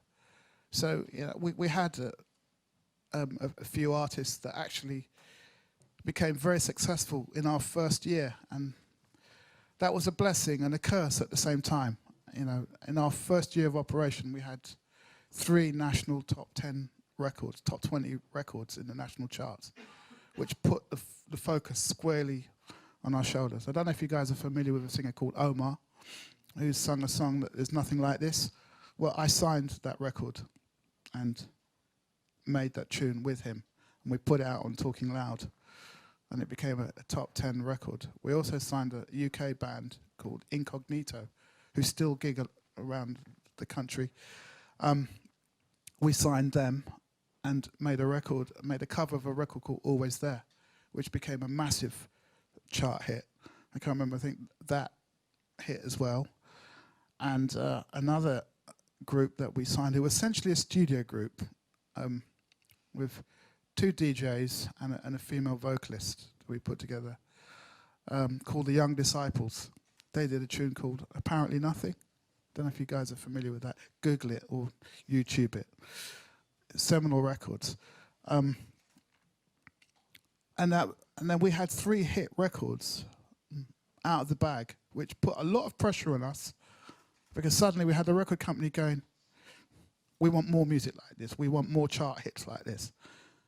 And on the other flip side of the coin, we've got our artists going, we're not pop stars. We don't want to be making records for pop consumption. So it was a very fine sort of balancing act, which for me, the stress became intolerable. Because initially, because we'd signed our friends, it began to get a bit personal. We were having issues with management and the normal rivalries you get, you know, in a big company. So after 4 years, I left. Giles continued it and continued the second phase, which is arguably the more successful, because Giles then signed, in the second phase of Talking Loud, the latter half of the 90s, he signed Ronnie Size. And you all know how big worldwide Ronnie Size became. And there were a few other acts as well. So, you know, the importance of Talking Loud in regards to sort of UK music and club culture, you know, it can't be overstated. You know, even though, you know, I was a part of the initial setup, you know, it's something that I've really been proud to have been part of. You know, I've got fantastic memories there. But for me, ultimately, you know, I didn't want to become the head of Polygram Records. You know, I'm a DJ first and foremost. It's my first love. It's something that I've done since I was this big. I never really harbored any intention to make records, which is why I think I've only ever done about 10 remixes in my life. I still get loads of invitations to come and remix records. But that's the reason why I've hardly put out, I never got in the studio to make records. Even though I've A&R'd on a lot of serious projects and sort of overseed other and peripheral friends and bands who've gone on to make big records. And I've had an invisible hand in from Paul Weller downwards. So I do have credentials, but you won't see them on records. I think we should pass it over to you guys in a minute, but I just wanted to ask you something else, actually. You were awarded an MBE in 2002. An MBE is an award that the Queen gives out twice a year. She publishes a list of people who she and her and the government and whoever have decided deserve a special recognition of a national honour, like I don't know, most countries have national honours, don't they? But it's a national honour. And I know that you got it, but I know something about MBEs because my dad got an MBE, but he got it. He died before he got it, so I collected it from the Queen, which is a very surreal experience. But my overriding recollection of it is that the Queen speaks like Yoda. She speaks Absolutely. kind of like in this very odd way. You're good. You remembered it. Well, yeah, but it was a very strange moment because I was standing there and she was asking me questions with the words all in funny order and sounding like Yoda. Does that chime? Was it just me, or is that true? No, I had a similar experience when I went. Strangely, I wasn't intimidated or overawed when I went. But when I got the news that I was awarded an MBE, I thought it was a hoax. I thought it was a game show hoax. And I almost lost it because you only get about a week or 2 weeks to formally accept it or refuse it. And as they hadn't heard from me, they were presuming that I was refusing it. I was never going to refuse an honour like that. Not because of the medal or meeting the Queen. It's because, for me personally, it was the highest, and it still is, the highest form of recognition you could possibly get. Speaking personally, I don't really care about DJ polls in music magazines. Don't mean a thing to me. But when the monarch of your country decides, well, you know what? You've done something really positive here. For me, that's the best sort of accolade of recognition you could get. And I'm now able to use that in a really positive way to demonstrate to youth on the street, black, white, or indifferent. I get kids coming up to me who wouldn't even look you in the eye, much less acknowledge you. And they go, "You're that DJ, innit? Yeah, respect, man, respect." You know what I'm saying? Those kids don't give respect to anybody. I get old members of the community, this is around about the time when it happened, who'd come up to me and go, "Respect for what you've done." Because to this day, I'm still the only DJ in the world who's been given an MBE for services to music. Even though they created that one specially for me, they gave it to me. It doesn't really matter. I don't really care.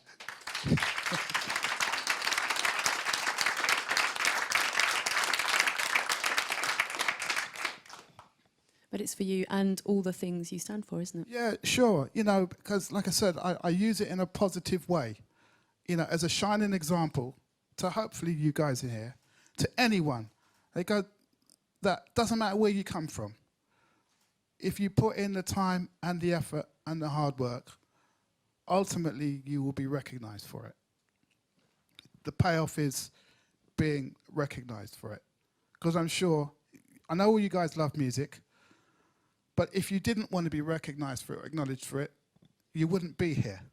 There's no point in doing what you do unless at the end of it, whether it's a recognition from your peer group or the wider audience, to go, you know what, I really respect, I really love, I really appreciate what you've done. And that means, for some of us, even more than making money from it. Yeah, I make a very good living. I've had a long career. I'm really fortunate. I'm the last of the old bastards out there now who's still, doing it. Still on top of my game. And for every day, it's a learning experience for me, just like you guys. I'll never be complacent enough. The music business is funny, as you guys will either know or you will discover. It's not a joke business. It's not called music business for nothing. You can have all the music you want, but at the end of the day, it's a business. You've got to sell music or records. I don't know how your generation are going to do it now, because the moment you put music on the internet, you've lost the means of ownership, you've lost the means of exploiting. Your efforts, your labour. I don't know how you're going to do it. I'm just thankful I came from an era when, boy, you got paid for what you were doing. Nowadays, I've got young nephews who can't understand the concept of buying music. It's free. It's a click and a download for them. So I don't know where that leaves you guys, but I know as an art form, you guys must continue to crack on and do what you do. Who knows how your careers will pan out for in the future. I want to be playing, I'm sure of it, that in 6 months, a year, 5 years from now, I'm going to be playing the music from someone who's in this audience. Someone who was gone on to massive heights. And one day we'll turn around and go to me, I remember when you gave a lecture. I remember when you was at the Red Bull Music Academy. I'm almost confident. And I hope if any of you guys really make it to where you want to go, I hope our paths cross in the future. And we remember this meeting here. So respect to everyone in the room. And to you.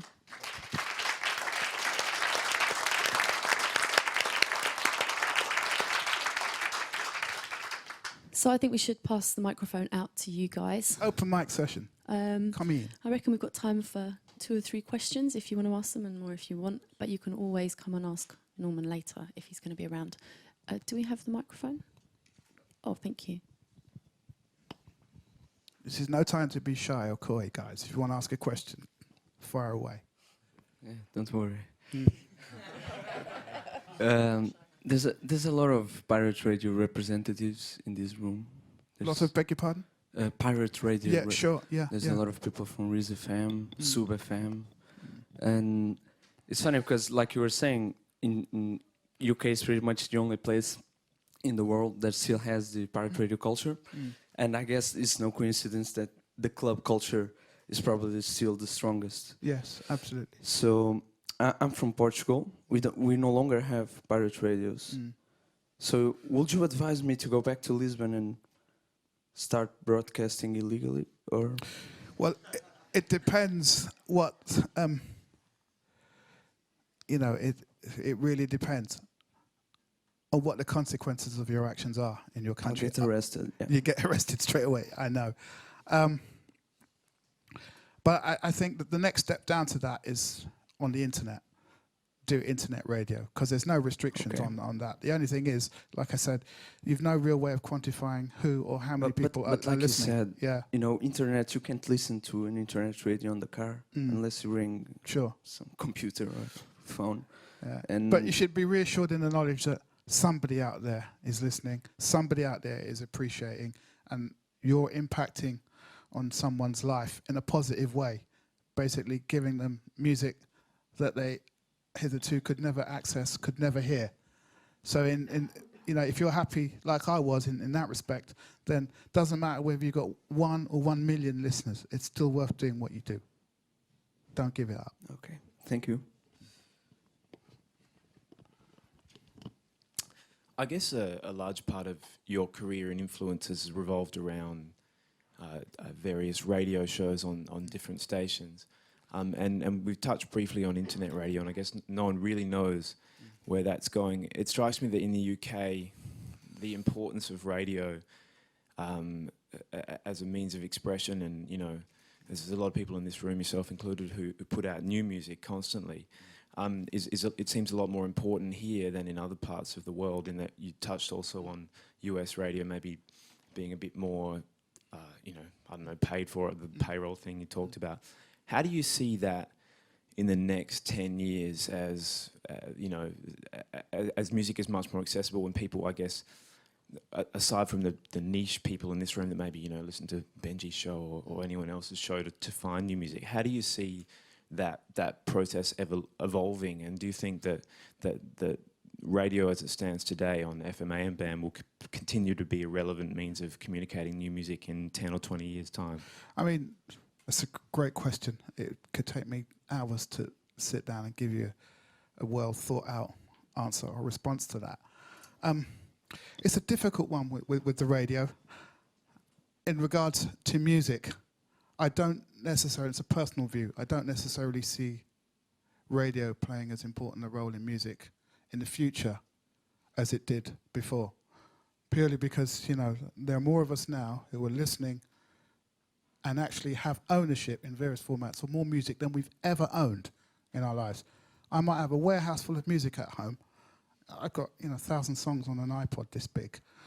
They'll make it smaller. You'll have access to, access to music has never been greater than it is now. And it's a weird way that it works, that actually the more music you have access to, the more music you actually own, is the less you value it. When the roles were reversed years ago, when you had to be proactive to go out there and sift and find what you wanted, you made the effort. That journey would help you meet like-minded people. I think it's reversed now, whereas it's so accessible as to have little or a fast depreciating value. I mean, music will always mean a lot to us and the people who love it, but there's less emotional connection with the music. So you might put more music on the radio, but I actually think less and less people will be listening to it. And as there are more and more sort of diverse strands of music, it doesn't necessarily make the cake bigger, but it makes the slices thinner. So do you think that maybe if the internet's for everybody, that that radio will go the way of vinyl, in that maybe the people that still hit the AM FM not band? strictly speaking, for underground or less commercial music. Mainstream music will always have a place in mainstream radio.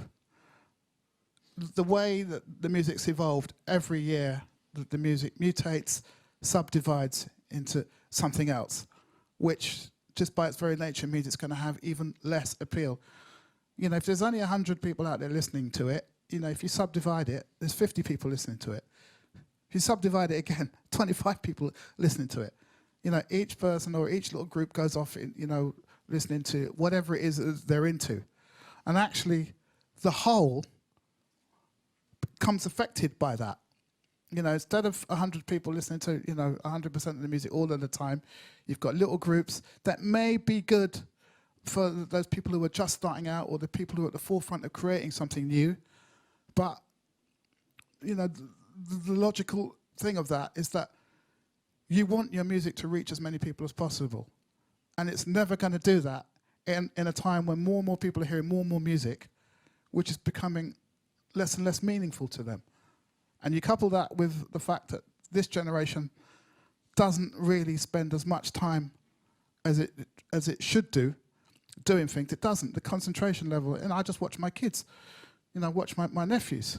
Whereas before I would sit down like a geek and physically listen to something, the whole thing. Now it's fast forward, click, click. There's no attention span. So, you want to make music that says something. You ain't saying that in 30 seconds. You might say that in 6 minutes. You might say that in 8 minutes. But, who on earth these days has got the time or the inclination to want to listen to something that long? So I don't know if that answers your question. I just think, in the future, it's all about the download, the personalization of music. Whereas when we only had one means, one source, everybody listened to the same music all the time. There was pluses and minuses in that. The more choice you offer, the more you, like I said, the more you diminish the cake.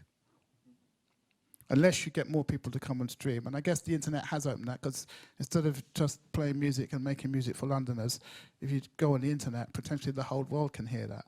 But the people at the other end of the world and now have the same means as you to make music and broadcast. So why should they be listening to you? When they didn't have access to you, they were forced to come down your way of thinking, if you take my meaning. Now, they don't have to rely on it. They now have the means and the ability to make music themselves. So why should they be listening to ours? So, I don't know if that answers your question. I hope it does, in a roundabout way. Okay. Any more questions? We have one over here.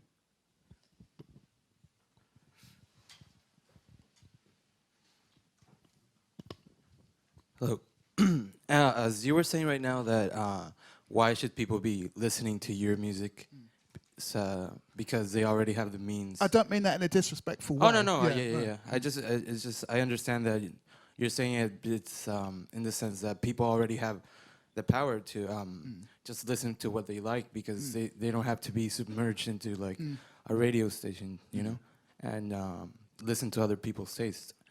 But I think that depends a little bit on the artist being creative and just like making new things that, if people are into it, and maybe if people want to dial into a radio station, maybe discover this new sound they never heard before, and maybe would never hear if they only stuck to their iPod playlist or their podcast, So maybe, what do you think I mean, the download is, I mean, it's pretty much the thing right now. Sure. What do you think is after that? I mean, personally, I think there's no money into downloading music and into actually selling tracks. No, I agree with you. That goes back to a point I alluded to earlier.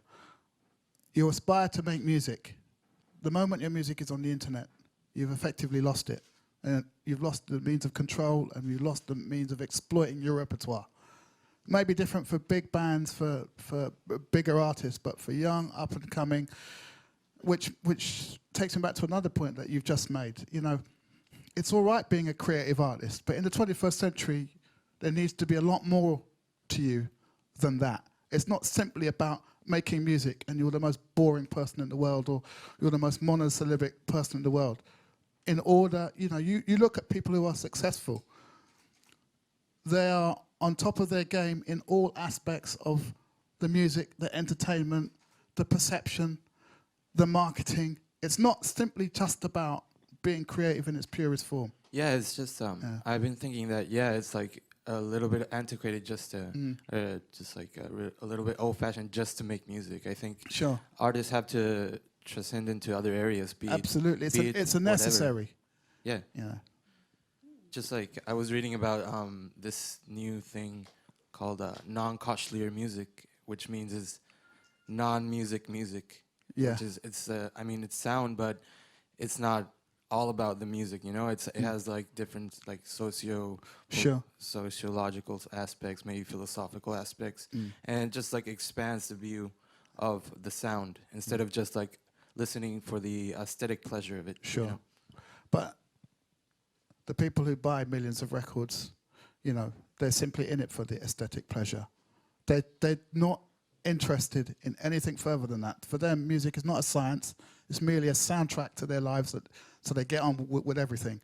And it's as simple as and uncomplicated as that, which is why the most successful records will be those records. And at the other end of the spectrum, it's like you said, is kind of deep, introspective.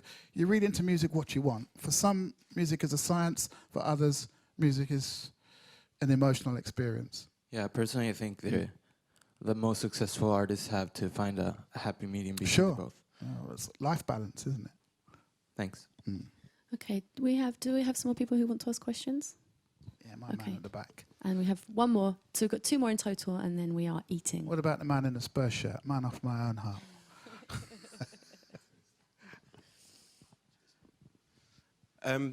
Everyone kind of knows that record sales, music sales are down dramatically on what they were. Do you think that people, not yourself in particular, I'm not kind of pointing the finger, but maybe people, especially people who are involved in radio over the years, should take more of a responsibility to educate the younger producers in the way that just because music sales are down doesn't mean you can earn any less out of music. It's just earning in different ways, like collection societies, for example. Sure, you know, the importance of PRS and all that stuff. Do you think people should focus more of their attention onto educating the younger people about that side as opposed to music sales? Well, in the first instance, the people have to want to be educated. I think that's always been the problem between the people who are in the music business and the people who are outside, who are customers. You know, it's very easy to lose sight of why people buy music. It's great to sit in a forum like this and discuss about making it. As an A&R man, I used to turn around and tell, who are the people who are going to buy this?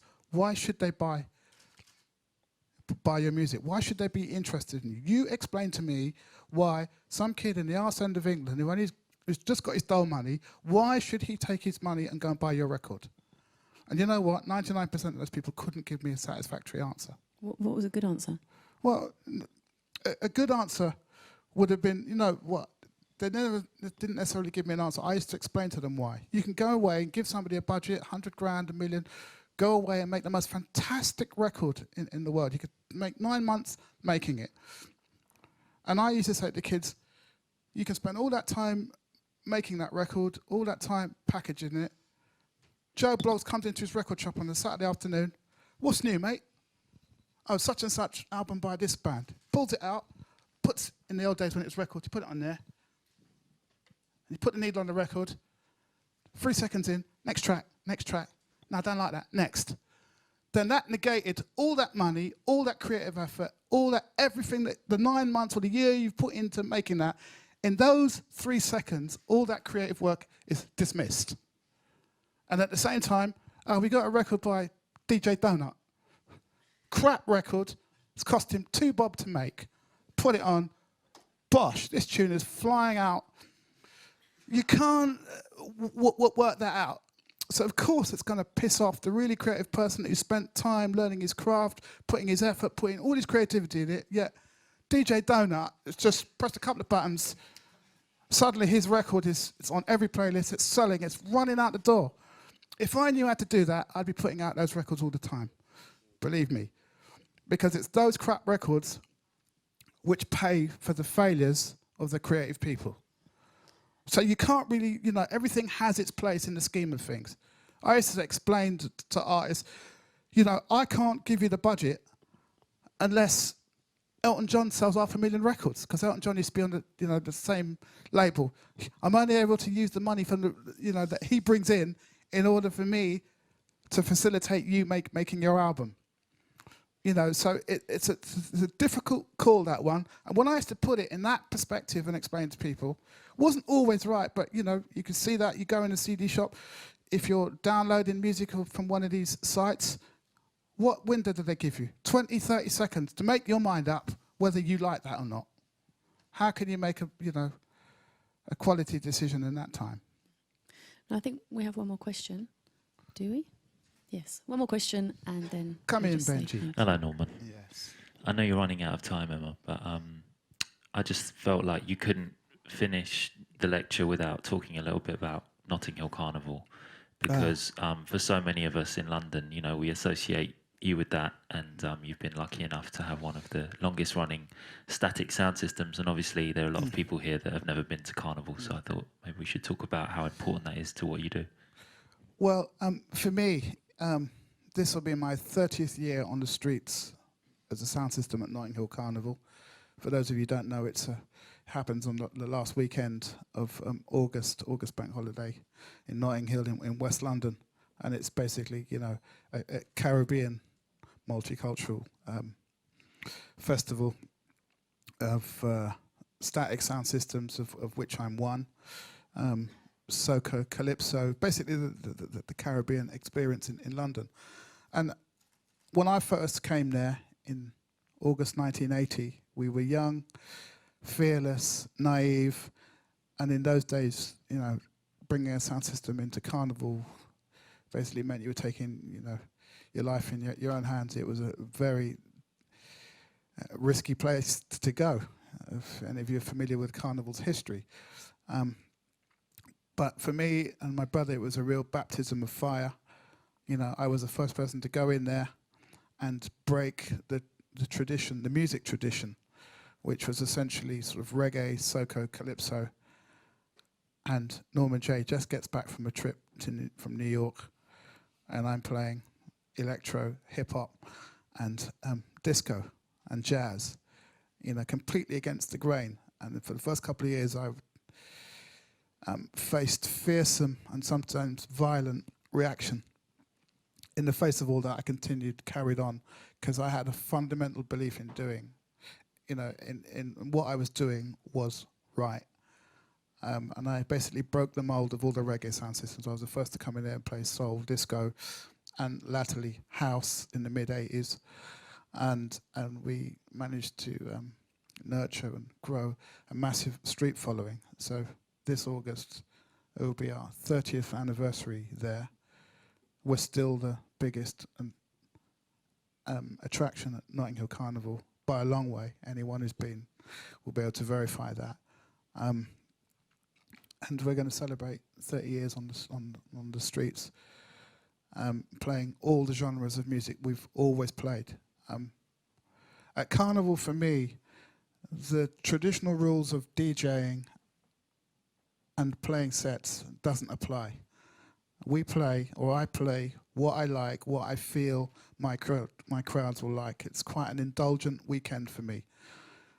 Most days of the year, I get hired by festivals and clubs, And basically, I go there to do the job they want me to do. If you want house music, I play 2 hours of house.